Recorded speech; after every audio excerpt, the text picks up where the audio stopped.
From Milwaukee's NPR, this is Capitol Notes. We break down the big political news affecting Wisconsin. I'm Chuck Quirmbach, filling in for Mayan Silver, speaking with J.R. Ross, editor of WisPolitics.com. Here's our latest conversation.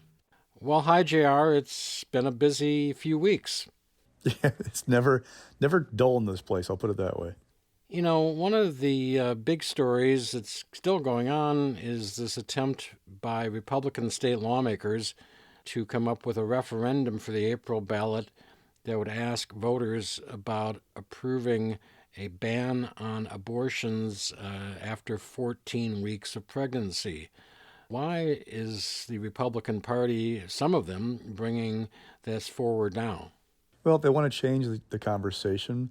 They've been getting their butts handed to them at the ballot box lately because the conversation has been about whether abortion should be legal in Wisconsin, period. They want to change that discussion to when should it be legal. Go back and look, 2022, Governor Evers ran, really kind of made the 1849 law a highlight of his campaign against Tim Michels. 2023, Janet Protasiewicz, a liberal, made that law a highlight of her, an abortion in general, a highlight of her campaign for the Supreme Court, and won. So Republicans feel like if they're talking about what the cutoff should be, not whether it should be legal, they'll be in better shape. And to them, you know, if you talk about the current ban, which is after 20 weeks, move to 14 weeks, they think it's popular with the public. They point to other countries in Europe that have it around 12 to 14 weeks to make the argument that that's a reasonable compromise. What's interesting is the biggest anti-abortion groups in the Capitol aren't real big fans of this bill. They have noted that they would prefer to wait until the lawsuit or the 1849 law is over. Just a reminder that a Dane County judge ruled that law doesn't apply to consensual abortions, but only to feticide. So we expect the state Supreme Court to have final say on that at some point. We're waiting on Joel Romanski, the Sheboygan County DA, to file his appeal in that case. I have to say that I have never seen so many Republicans not in line with the major anti-abortion groups in the state, and they only got 53 Republican votes out of, 64 when this passed the Assembly. Have you ever seen that before, this disconnect between Republicans and the anti-abortion groups? Not frequently, and part of it is that for the anti-abortion groups, it's not about electoral success. It's about, to them, it's a moral issue.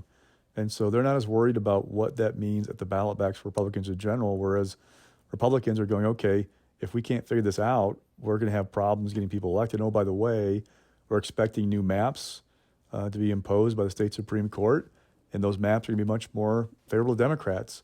Republicans have been able to be a little bit out of step with the public on some issues like abortion, marijuana, things like that, but not really pay a price because the seats are pretty safe. Their majorities are really durable with those maps. If you get a true 50-50 map, that's going to be interesting to see how it impacts the discussion in the Capitol on some of these issues if you see more movements toward a more moderate position. Okay, so the state Senate has to still take up this abortion bill with the governor already promising a couple times a veto. It's not going to become law. It's not going to go to voters for a referendum. I mean, kind of wondering if the Senate will even bother at this point to take it up. You mentioned a moment ago the redistricting case. There is a redistricting bill from the Republicans in the Assembly and the Senate. Governor Evers also promising to veto that. What's the skinny on that effort? Republicans are trying to make the best of a bad situation. There were 6 maps submitted to the court by a deadline earlier in January. I went through all of them a couple weeks ago and figured out kind of how they looked. And in terms of paired lawmakers, that's where you have a district with 2 incumbents in it. The governor's got 15 pairs in the Assembly. In the Senate, he's got a half dozen, but one of those has 3 Republicans in it. And Republicans are going, okay, that's not great, but it's better than other maps. I saw one map that had 19 pairs in the Assembly. Another map had 8 pairs in the Senate. And look, there are more Republicans than Democrats, so most of the pairs are Republicans. That's kind of how it works on the numbers. So to Republicans, it's like, how do you try and get something that at least you can live with and that's not as bad as it could be? And they're really worried what the Supreme Court's going to do. This was their answer. Take the governor's map, make a couple of changes. They call them tweaks. Democrats call them incumbent protection, but make some changes to have fewer pairs and then try and sell it as, hey, this is the vast majority of what Governor Evers wants. He should sign this deal, because we're trying to compromise. And, on the one hand, there's a threat out there that the U.S. Supreme Court could step in and take over in this case and say, hey, what the state Supreme Court in Wisconsin is doing is not proper, and there are issues here, and you wouldn't get a new map for 2024 in the Assembly and Senate. But the chances of that are not real great, and talking to Republicans, not real confident they can get the U.S. Supreme Court's attention. So this was their move, try and find a way to do something a little bit better. Now, one of the challenges is they changed the governor's maps. By doing that, you give the governor and Democrats wiggle room to say, hey, it's not really my maps, the governor's maps, so they're trying to pull a fast one. At one point, Assembly leaders and the Republican leaders tried to get the governor's maps without changes before the Assembly. Democrats kind of balked. And what I was told, Republicans were kind of like, why wouldn't they take up the governor's maps if that's, what they want? And I was told by Democrats that they, one, don't trust Robin Vos, the Assembly Speaker, and two, there's no assurance the Senate would take it up. If you look at the votes on those amended maps that use the governor's proposal as foundation, there were 4 Republicans vote against it in the Senate. Now, the Republicans in the Assembly were all unified, but the bottom line is, at this point, the governor is planning to veto these amended versions of the maps, and we're going to likely get a map from the state Supreme Court at some point. The question is, how good is it for Democrats, and how do Republicans live with it after that? And for voters, listeners, stay tuned yet as to what legislative district you're going to be in this fall. And if you're considering a bid for office, hold tight on that too. Yeah, because we're expecting maps probably by mid-March. That's what the Elections Commission has asked for. So there are a series of deadlines coming up that could have something earlier, but we should know by mid-March what the landscape's going to be for the fall. And I say, if you're running for office, there's a state Senate seat that's going to be open in Milwaukee, as the governor has appointed Lena Taylor to be a circuit judge, a longtime lawmaker. Lena Taylor now headed to the courthouse, and a Senate seat where we don't quite know the boundaries yet. Yeah, that's going to be fascinating. So remember, there's an effort right now to recall Robin Vos, the Assembly Speaker. The Elections Commission has said, look, we're not sure that can happen because the state Supreme Court, in its December ruling, throwing out those GOP-drawn lines, says you cannot use these maps for elections going forward. And the commission said, well, we're not sure if we can even have a recall because we don't have a map. Well, if you don't have a map for recall, you definitely don't have one for a special election. So you're going to have to wait till the Supreme Court picks a map before you can actually call a special election and move forward. The flip side is, looking at the various maps proposed, 5 of the 6 keep Taylor's Senate District pretty much as is. A couple make a few small tweaks. Several have no tweaks at all. They're exactly like they are right now. And the reason is simple. Governor Evers proposed changes to Milwaukee area districts a couple years ago in his maps with the state Supreme Court. The U.S. Supreme Court rejected that map because it found the governor had improperly considered race in drawing lines. There are 6 majority black districts in the Assembly in Milwaukee. He tried to add a 7th. The court found that was inappropriate.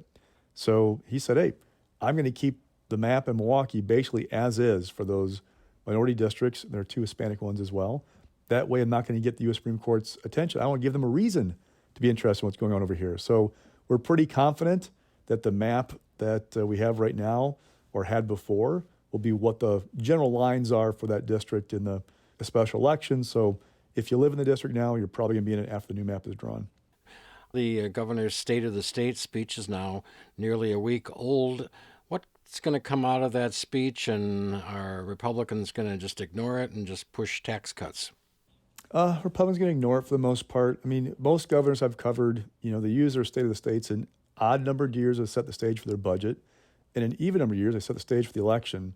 This speech from Evers is a combination of, a victory lap about stuff he got done that he wanted to tout, a call to action for the legislature to address some things, and then also signal how he's going around the legislature to do things he wants to do but they don't want to do. The things he called them to do are things like expanding postpartum coverage for those on Medicaid. You can go up to a year. Right now, Wisconsin, we're at 60 days. It's a popular proposal. It passed the Senate like 32-1 this fall, but the Assembly's been the roadblock. I don't think that the governor putting in a speech is going to change hearts and minds in the Assembly GOP caucus all of a sudden. So, that stuff's not going to happen. But he also talked about making emergency contraceptive available at no cost. It was on Badger Care Plus.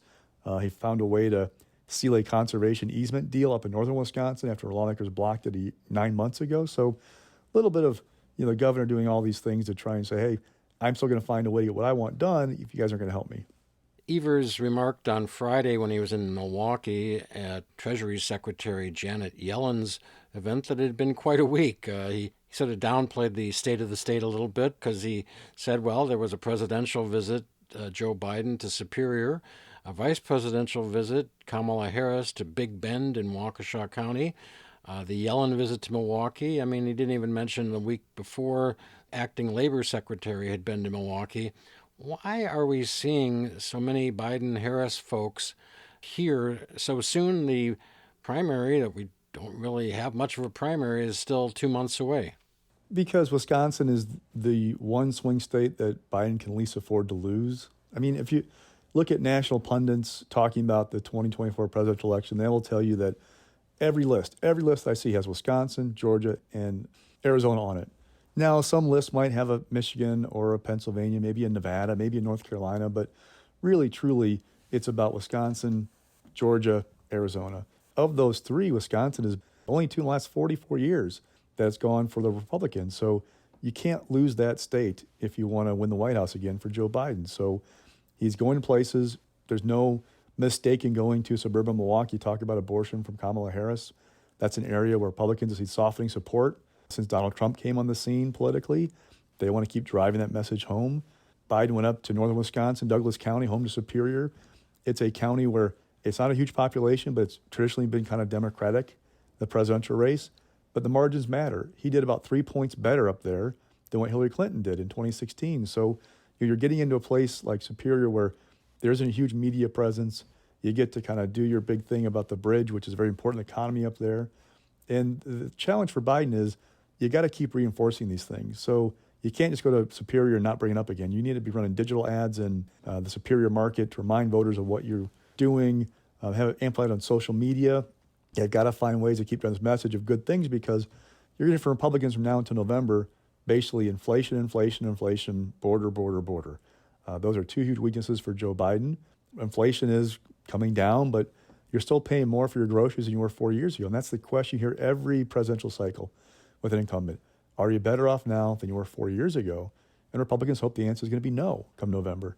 So that's why you're going to hear them talk about those things to kind of bump the Biden message. And I'm sure once the GOP nomination fight is over, which it's looking pretty close to being done at this point, you're going to see Trump and his allies here quite a bit too. This is a really a make or break state. And the Republicans know if they can deny Joe Biden Wisconsin, they can probably deny him the White House. So if people are seeing blue right now, wait a little bit, you'll be seeing red, so to speak, in the weeks to come. Yeah, I should have bought a TV station in Green Bay about 25 years ago. I'd been retired by now. We're going to see TV ads galore in the state. Whenever they kick in for real, Green Bay is going to be a big market once again. Milwaukee's going to get saturated, so it's going to be a hectic year in Wisconsin yet again. Thank you for guiding us through this far. No, anytime. That was J.R. Ross of WisPolitics.com speaking with me, WUWM's Chuck Quirmbach. Check out the Capitol Notes podcast wherever you get your podcasts.